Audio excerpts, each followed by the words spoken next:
Train के compartment में जा जाकर नाम पूछकर, चेहरे पर दाढ़ी देखकर, कपड़े देखकर उनको कत्ल कर दिया। और उसके बाद उसने कहा कि इस देश में रहना है तो मोदी को वोट देना पड़ेगा।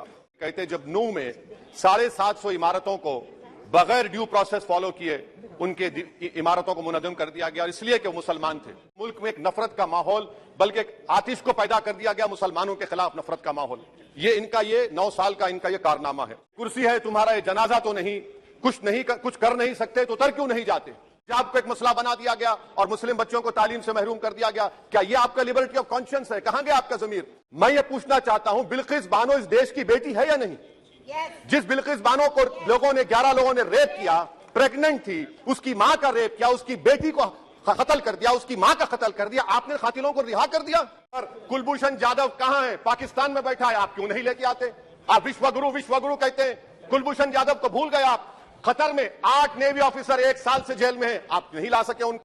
पड़ो प्रदेश प्री मैट्रिक स्कॉलरशिप कम कर दी गई, मौलाना आजाद फाउंडेशन खत्म कर दिया गया फेलोशिप, और इसकी वजह से 1,80,000 मुसलमान हायर एजुकेशन में गायब हो चुके हैं। ये कौन सी आपकी मोहब्बत है पसमानदा? आपका एक मुसलमान मिनिस्टर नहीं है वहां पर। इखलाक से लेकर पीलू खान से लेकर अफान अंसारी से लेकर लुकमान अंसारी, मॉब लिंचिंग पूरे पसमानदा मुसलमान की होती है। पावरलूम बंद है, अंसारियों के खुरेशबाजी का कारोबार बंद किया जाता है। हमारे होम मिनिस्टर ने कहा था क्विट इंडिया। अगर इनको मालूम हो जाए कि क्विट इंडिया का नारा एक मुसलमान ने दिया था तो वो भी नहीं बोलेंगे। वो नहीं मालूम था उनको। उसका मैं कंक्लूड कर रहा हूं, उसका नाम यूसुफ मेहर अली था। सर, आप हिंदू अक्सरियती लोगों में हथियार बांट रहे हैं, ये आप देश के लिए खतरा पैदा कर रहे हैं। Now made your point.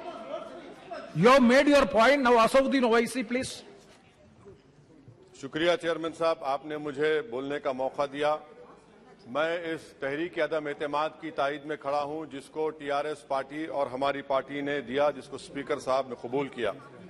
Sir, मैं 11 पॉइंट आपके सामने रखूंगा जो मैं बताने की कोशिश करूंगा कि क्यों हम इस तहरीक अदम एतमाद की तायद में और मोदी हुकूमत की मुखालिफत में खड़े हैं। सर, हालिया दिनों में हमारे मुल्क में ट्रेन में एक वर्दीपोश दहशतगर्द ने अपने सीनियर मीना साहब का कत्ल करने के बाद ट्रेन के कंपार्टमेंट में जा जाकर नाम पूछकर, चेहरे पर दाढ़ी देखकर, कपड़े देखकर उनको कत्ल कर दिया। और उसके बाद उसने कहा कि इस देश में रहना है तो मोदी को वोट देना पड़ेगा। मैं हुकूमत से जानना चाहूंगा कि क्या ये अक्सरियती तबके की एक्सट्रीमिज्म और रेडिकलाइजेशन की बेहतरीन मिसाल नहीं है? और अगर है तो फिर हुकूमत इस पर क्या करेगी? सर, हमारे आइन में, संविधान में लिबर्टी ऑफ कॉन्शियंस को लिखा गया तमहीद में, यानी जमीर की आजादी का जिक्र किया गया है।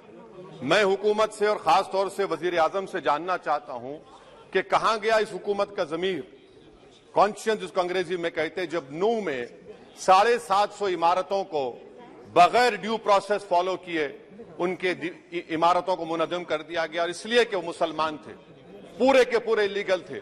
इसीलिए पंजाब की हाईकोर्ट और हरियाणा की हाईकोर्ट ने कहा कि ये एथनिक क्लेंसिंग है। इसकी एक बेहतरीन मिसाल है उस हुकूमत की।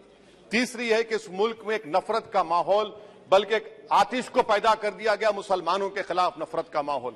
ये 9 साल का इनका ये कारनामा है।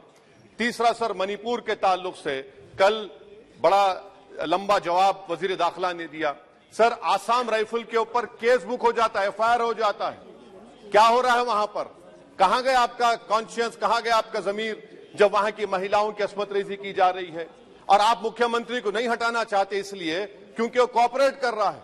सर, मैं हरियाणा और मणिपुर के वजीर आला के लिए किसी शायर ने अच्छा कहा था कि कुर्सी है तुम्हारा, ये जनाजा तो नहीं, कुछ कर नहीं सकते तो उतर क्यों नहीं जाते? आखिर कहां गया? उन ताबूतों में खो गया कि आपका कॉन्शियस, आपका जमीर, जहां पर 50,000 लोग बेघर हो गए, यानी 6 लाख हथियारों को लूटा जा रहा है। आखिर कौन सा आप इंचार्ज वहां पर हैं? सर, 14 पॉइंट हिजाब को एक मसला बना दिया गया और मुस्लिम बच्चों को तालीम से महरूम कर दिया गया। क्या ये आपका लिबर्टी ऑफ कॉन्शियंस है? कहां गया आपका जमीर? सर, अभी आपने फाइनेंस मिनिस्टर साहबा ने कहा, यहां पर डीएमके के मोहतरमा कनीमोजी ने महाभारत के द्रौपदी का जिक्र किया। मैं ये पूछना चाहता हूं, बिल्किस बानो इस देश की बेटी है या नहीं? जिस बिल्किस बानो को 11 लोगों ने रेप किया, प्रेग्नेंट थी, उसकी मां का रेप किया, उसकी बेटी को कत्ल कर दिया, उसकी मां का कत्ल कर दिया, आपने कातिलों को रिहा कर दिया। यह आपका कॉन्शियंस है? ये आपका कॉन्शियंस है? आप तो मेजोरिटेरियन पॉलिटिक्स को फरोग दे रहे हैं। सर, चौथा, आज चाइना के ऊपर कोई नहीं बोलते हैं। प्रधानमंत्री मोदी ने उस वक्त 2013 में जब प्रधानमंत्री नहीं थे कहा था कि समस्या बॉर्डर पर नहीं दिल्ली में है। अगर हम अपनी जमीन पर हैं तो डिसएंगेजमेंट क्यों कर रहे हैं? क्या आज चीन हमारी जमीन पर नहीं बैठा है? क्या आज चीन से आप बातचीत कर रहे हैं? आप डिसएंगेजमेंट कर दिए। बताइए डी एस्केलेशन, डी इंडक्शन कब होगा? मैं आपके जरिए से हुकूमत को बता रहा हूं कि अगर प्रधानमंत्री ने अहमदाबाद में शी जिनपिंग को बुलाकर झूला झुलाया था, क्या हुआ? क्या नतीजा निकला उसका? चेन्नई दिखाया, क्या नतीजा निकला? सर, इसलिए चीन पर बोलिए, चीन को उखाड़ कर फेंकिए। सर, और एक पॉइंट जिस पर मैं मुखालिफ तायीद में खड़ा हूं, हाई इन्फ्लेशन है इस मुल्क में, हाई अनएम्प्लॉयमेंट है, स्टैग्नेटिंग कंजम्पशन है। इसकी वजह से महिलाओं में हाई एनीमिया लीड कर रहा है। ये हुकूमत इसकी जिम्मेदार है। सर, कुलभूषण जाधव कहां है? पाकिस्तान में बैठा है। आप क्यों नहीं लेके आते? आप विश्वगुरु कहते हैं, कुलभूषण जाधव को भूल गए आप। कतर में 8 नेवी ऑफिसर 1 साल से जेल में हैं, आप नहीं ला सके उनको। सर, और एक चीज, 1991 का प्लेसेस ऑफ वर्शिप एक्ट इस ऐवान में पास किया गया था कि तारीख के जख्मों को नहीं खुरेदा जाएगा। आप खुरोद रहे हैं उनको। मैं आपको इंतबाह दे रहा हूं, वार्न कर रहा हूं, इस मुल्क को 90 के दहे में मत लेकर जाइए। 91 का एक्ट सुप्रीम कोर्ट में जवाब दीजिए कि आपकी हुकूमत 91 प्लेस ऑफ वर्शिप एक्ट की कायम है, उस पर कायम रहेगी। यूसीसी, सर, इस यूसीसी का फॉर्मूला क्या है? एक मुल्क में एक मजहब, एक कल्चर, एक जबान। ये तो डिक्टेटरों का फॉर्मूला है। भारत एक गुलदस्ता है, भारत एक मोजाइक है। यहाँ पर बेशुमार जबानें, बेशुमार मज़ाहिब बोले जाते हैं, और हिंदू अनडिवाइडेड फैमिली में sir, I am concluding, 8 crore 75 Hindu खानदानों को 3,800 करोड़ डिडक्शन मिला। इसके बारे में आप क्या कहेंगे? सर, मैं कंक्लूड करने से पहले आपको बताना चाह रहा हूं कि माइनॉरिटी वेलफेयर का बजट 40% कम कर दिया गया। पढ़ो प्रदेश, प्री मैट्रिक स्कॉलरशिप कम कर दी गई। मौलाना आजाद फाउंडेशन खत्म कर दिया गया फेलोशिप, और इसकी वजह से 1,80,000 मुसलमान हायर एजुकेशन में गायब हो चुके हैं। सर, मैं इख्तिताम में कह रहा हूं कि पसमानदा मुसलमान से प्रधानमंत्री को बड़ी मोहब्बत है। ये कौन सी आपकी मोहब्बत है पसमानदा, जो आपका एक मुसलमान मिनिस्टर नहीं है वहां पर? इखलाक से लेकर, पीलू खान से लेकर, अफान अंसारी से लेकर लुकमान अंसारी, मॉब लिंचिंग पूरे पसमानदा मुसलमान की होती है। पावरलूम बंद है अंसारियों के, कुरैश बरादरी का कारोबार बंद किया जाता है। स्पीकर सर, मैं कंक्लूजन में, अभी कल हमारे होम मिनिस्टर ने कहा था क्विट इंडिया।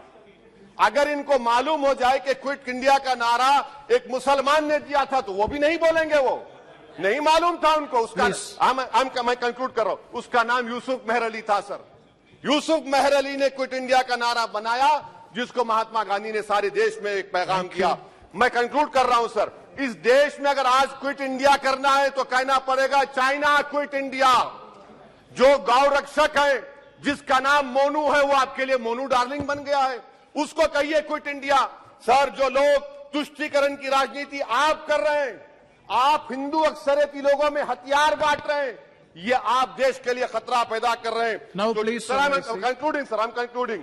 इसीलिए हम आपसे अपील कर रहे हैं कि हुकूमत से कह रहे हैं कि आप जो सियासत कर रहे हैं इससे नुकसान देश को होगा।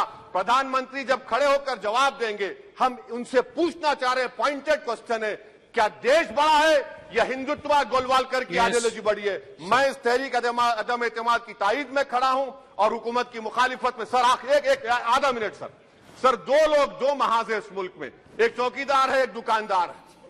एक चौकीदार, एक दुकानदार है। जब जुल्म हम पे होता कोई मुंह नहीं खोलते। यूएपीए का कानून अमित शाह ने लाया, इन दुकानदारों ने तायीद की। आज उस यूएपीए का कानून में 83 साल का बुढ़ा सिपर, खत्म करो, सिपर नहीं होने से मर गया। आखिर कब तक दुकानदार और चौकीदार हमारी लाशों पर सियासत? सर, हम कंक्लूडिंग, कब तक सियासत करेंगे? अगर आप जुल्म के खिलाफ आवाज नहीं उठाएंगे तो आपकी दुकानदारी नहीं चलेगी, चौकीदार को पता धन्यवाद। तीसरा महाज करेगा। शुक्रिया सर।